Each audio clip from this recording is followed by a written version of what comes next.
샬롬. 하루의 출발을 예배로 출발하는 여러분들을 축복합니다. 오늘도 여러분들의 삶 가운데 하나님의 평강과 은혜가 충만하시기를 소망합니다. 기도하겠습니다. 아버지 하나님, 우리를 살피셔서 우리에게 새날을 허락하시고 오늘을 살 수 있는 은혜와 능력을 허락하심을 감사합니다. 하나님, 우리가 살아가면서 감사의 능력을 잃지 않기를 원합니다. 하나님께서 우리에게 베풀어 주신 은혜가 얼마이며 하나님께서 우리를 살펴주시는 그 풍성한 긍휼이 얼마인지 항상 기억하기를 원합니다. 주님, 오늘도 주님 품 안에 있기를 원합니다. 주 안에서 생각하며 주 안에서 행동하며 주 안에서 실천하기를 원합니다. 주님, 오늘 우리에게 주시는 귀한 말씀들을 깊이 묵상할 수 있도록 인도하여 주시고 그 말씀 붙들고 살아갈 때에 말씀이 약속한 여러 가지 일들이 우리 가운데 일어나는 놀라운 영적 경험을 할 수 있도록 역사하여 주시옵소서. 감사를 드리며 예수 그리스도의 이름으로 기도하옵나이다. 아멘. 다 함께 찬송가 412장 찬양 드립니다.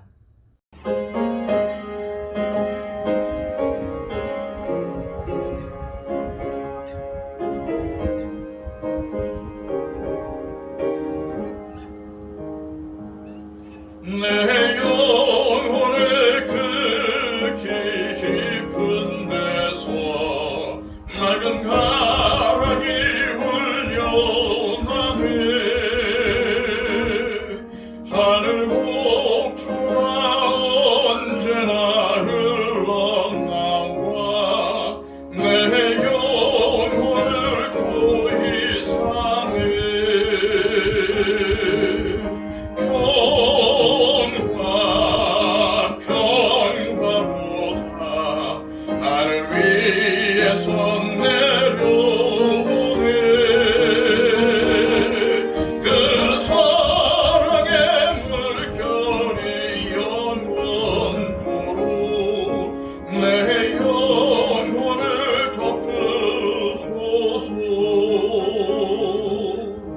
내 맘속에 솟아난 이 평화는 깊이 묻힌 고백으로다.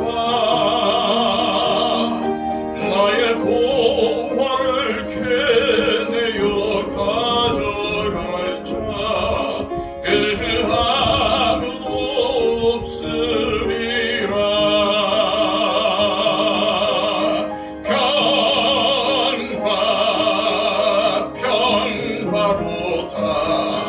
하늘 위에서 내려오네.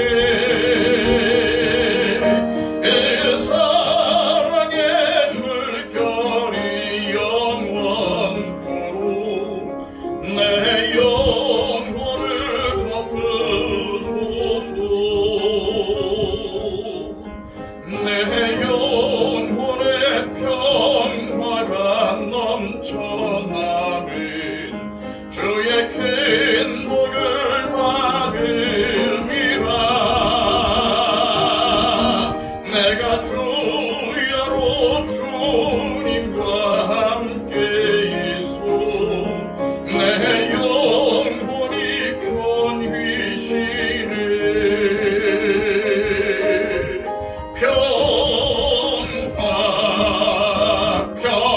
평화로다. 하늘 위에서 내려오네.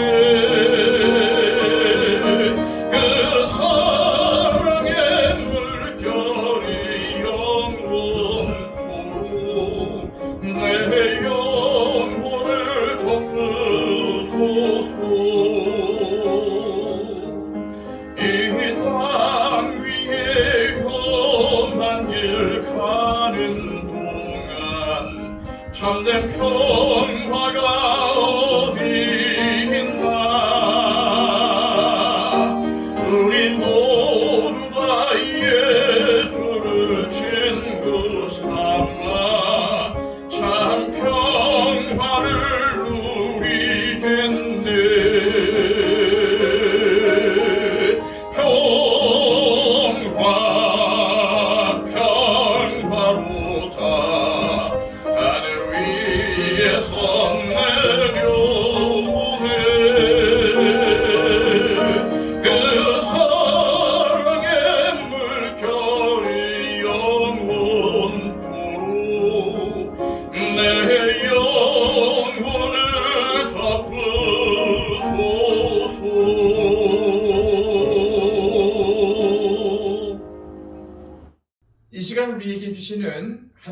기록된 말씀은 신약성경 빌립보서 4장 8절에서 13절까지의 말씀입니다. 신약성경 322쪽입니다. 끝으로 형제들아, 무엇에든지 참되며 무엇에든지 경건하며 무엇에든지 옳으며 무엇에든지 정결하며 무엇에든지 사랑받을 만하며 무엇에든지 칭찬받을 만하며 무슨 덕이 있든지 무슨 기림이 있든지 이것들을 생각하라. 너희는 내게 배우고 받고 듣고 본 바를 행하라. 그리하면 평강의 하나님이 너희와 함께 계시리라. 내가 주 안에서 크게 기뻐함은 너희가 나를 생각하던 것이 이제 다시 싹이 나니니 너희 것 또한 이를 위하여 생각은 하였으나 기회가 없었느니라. 내가 궁핍함으로 말하는 것이 아니니라. 어떠한 형편에든지 나는 자족하기를 배웠노니 나는 비천에 처할 줄도 알고 풍부에 처할 줄도 알아. 모든 일 곧 배부름과 배고픔과 풍부와 궁핍에도 처할 줄을 아는 일체의 비결을 배웠노라. 내게 능력 주시는 자 안에서 내가 모든 것을 할 수 있느니라. 아멘. 지난 시간 바울은 그리스도인들의 시민권은 하늘에 있음을 기억하고 주님을 본받아 살 것을 권면했습니다. 오늘 본문에서도 바울은 하나님 나라의 시민인 빌립보 교인들이 어떻게 살아야 하는지를 지속적으로 권면하고 있습니다. 8절입니다. 끝으로 형제들아, 무엇에든지 참되며 무엇에든지 경건하며 무엇에든지 옳으며 무엇에든지 정결하며 무엇에든지 사랑받을 만하며 무엇에든지 칭찬받을 만하며 무슨 덕이 있든지 무슨 기림이 있든지 이것들을 생각하라. 8절은 끝으로라는 단어로 시작이 됩니다. 통상 끝으로라는 말은 어떤 이야기를 하다가 마무리를 지을 때 쓰지만 헬라어에서는 새로운 주제로 넘어갈 때라든지 아니면은 정말 중요한 이야기를 하려고 할 때에 강조하는 말로 사용이 됩니다. 그러므로 우리는 바울이 끝으로라는 말을 사용하여 이제부터 아주 중요한 이야기를 할 것임을 짐작할 수 있습니다. 바울은 빌립보 교인들이 과거에 무엇에든지 참되고 진실하게 살았든 무엇에든지 주변에 선한 영향력을 끼치며 도덕적으로 또 윤리적으로 본을 보이며 경건하게 살았든 무엇에든지 사람들에게 인정받는 옳은 삶을 살았든 무엇이든지 인생의 모든 영역에서 순결을 지키며 정결하게 살았든 또 무엇에든지 사람들에게 사랑받을 만한 삶을 살았든 무엇에든지 사람들에게 좋은 평판을 받을 만한 삶을 살았든지 무엇에든지 사람들에게 칭찬받는 기림이 있는 삶을 살았든지 이것들을 생각하라고 강조합니다. 방금 말한 덕목들은 믿지 않는 사람들이 교회 혹은 성도를 평가할 때 기준이 됩니다. 바울이 지금 빌립보 교인들에게 이러한 것들을 생각하라고 하는 이유는 빌립보 교회가 성도들 간의 갈등과 분쟁에 휩싸여 있기 때문입니다. 그러므로 바울은 믿지 않는 사람들이 볼 때에 빌립보 교회가 교회의 모습을 잃어버리거나 성도들이 서로에 대한 분노를 품고 살지 않기를 원하기에 8절에서 여러 가지 고상한 덕목들을 이야기하면서 이것들을 생각하며 살라고 권면한 것입니다. 9절입니다. 너희는 내게 배우고 받고 듣고 본 바를 행하라. 그리하면 평강의 하나님이 너희와 함께 계시리라. 8절에서 이것들을 생각하라고 권면한 바울은 이제 생각을 넘어서 행하라고 권면합니다. 그렇다면 무엇을 행하라는 것일까요? 빌립보 교인들이 바울에게 배우고 받고 듣고 보았던 것들을 행하라는 것입니다. 바울은 빌립보 교인들이 자신에게서 배우고 받고 듣고 본 것을 행함으로 예수님을 닮아가기를 원했습니다. 바울은 말과 삶이 일치된 사람이었습니다. 그래서 나를 본받으라는 그의 말은 묵직한 울림이 있습니다. 바울은 말뿐 아니라 삶으로 복음을 전하고 복음의 말씀을 삶으로 실천함으로 신앙의 본을 보였습니다. 따라서 바울 자신이 가르친 대로 행하면 평강의 하나님이 함께 하실 것이라고 말하고 있습니다. 이러한 믿음은 분명 바울 자신의 체험에서 나온 것임을 알 수 있습니다. 그는 주님의 복음을 전하며 주님의 말씀대로 살았지만은 억울하게 감옥에 갇히게 되었습니다. 하지만 감옥에 갇힌 상태에서도 평강의 하나님이 함께 하셔서 그의 마음을 평강케 하심을 체험했던 것입니다. 오늘날에도 빌립보 교회와 같이 다른 성도들과 갈등을 겪고 있는 분들이 있을 것입니다. 하지만 상대방이 나에게 감정적으로 대해도 예수님이 가르쳐 주신 대로 사랑의 마음을 품고 선으로 대한다면 평강의 하나님을 경험하게 될 것입니다. 10절 말씀입니다. 내가 주 안에서 크게 기뻐함은 너희가 나를 생각하던 것이 이제 다시 싹이 나니니 너희가 또한 이를 위하여 생각은 하였으나 기회가 없었느니라. 바울의 이 말의 의미는 빌립보 교회가 바울 자신에게 전부터 헌금을 보내려고 했지만은 기회를 얻지 못하다가 드디어 에바브로디도를 통해서 보내게 된 것을 말하고 있습니다.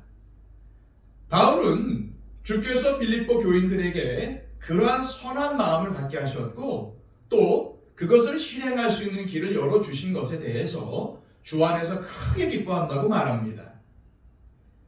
지금 바울이 크게 기뻐하는 것은 빌립보 교인들이 보낸 물질보다는 그들의 마음입니다.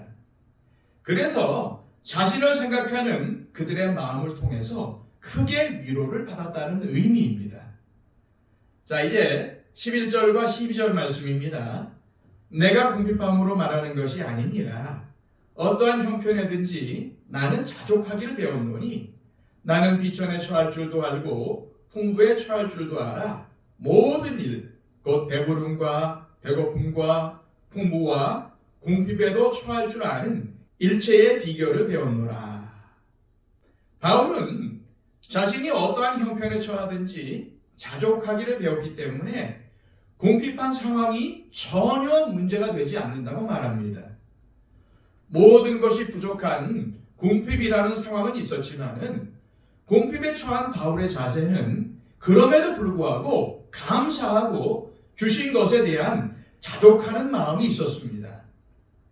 바울이 말한 자족이라는 말의 원어적인 의미는 자기 스스로 충분히 만족한다는 의미입니다.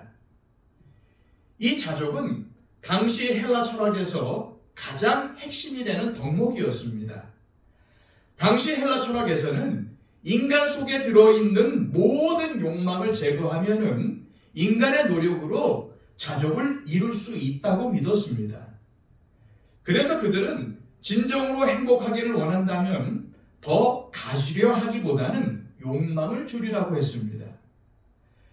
헬라 철학자들은 인간의 의지로 자족한 상태에 도달할 수 있다고 믿었던 것입니다. 하지만 바울은 자족은 예수 그리스도로 말미암아 가능하다고 말합니다. 즉 모든 형편에 자족할 수 있는 능력은 예수 그리스도를 통해서만 주어진다는 말입니다. 그래서 그는 13절에서 이렇게 말하고 있습니다. 내게 능력 주시는 자 안에서 내가 모든 것을 할 수 있느니라. 지금 바울은 자신이 모든 상황에서 자족할 수 있는 능력이 어디에서 오는지를 밝히고 있는 것입니다. 바울을 자족하게 하시는 분은 예수님이며 예수님이 바울에게 능력을 주시면 어떠한 상황에서든 자족하며 주님께서 맡겨주신 일을 할 수 있다는 뜻입니다.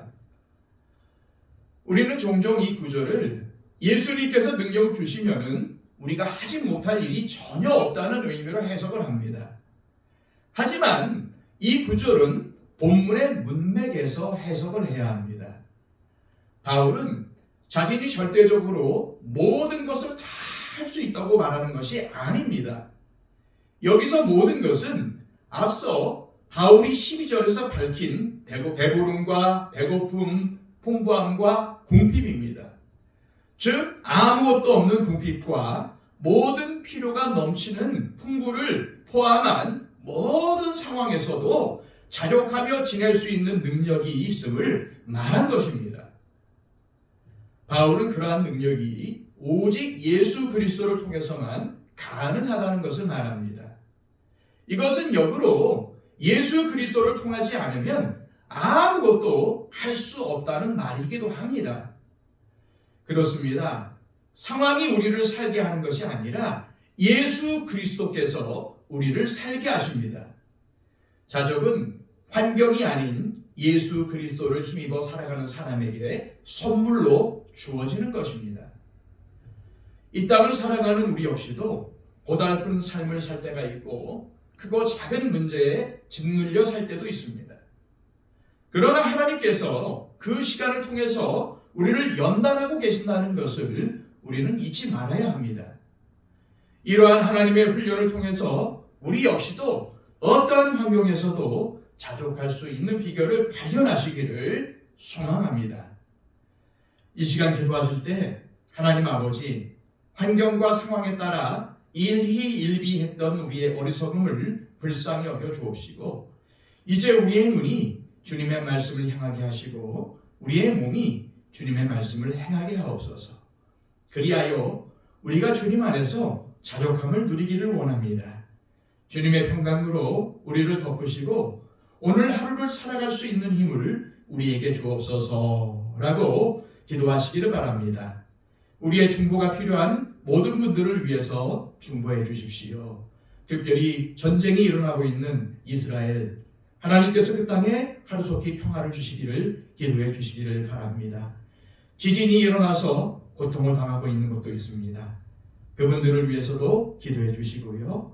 아직도 전쟁이 끝나지 않은 우크라이나 땅을 위해서 기도해 주시기 바랍니다. 또한 복음을 들고 산을 넘으며 온 세계를 향해서 복음을 전파하는 선교사님들을 위해서 중보해 주시기를 바랍니다. 우리 가운데 육신의 연약함을 갖고 있는 분들을 위해서 기도해 주십시오. 박영기 집사님, 이순희 권사님, 이복신 권사님 건강을 위해서 기도해 주시기를 바랍니다. 여러 가지 어려움과 고난을 겪고 있는 우리 형제자매들도 있습니다. 그분들을 위해서 기도해 주시고 아직까지도 예수를 모르는 우리의 가족들과 친지, 이웃, 형제들이 있습니다. 그분들을 위해서 예수 그리스도를 하루속히 영접하여 구원을 얻을 수 있도록 위해서 기도해 주시기를 바랍니다. 우리 다 함께 기도하겠습니다.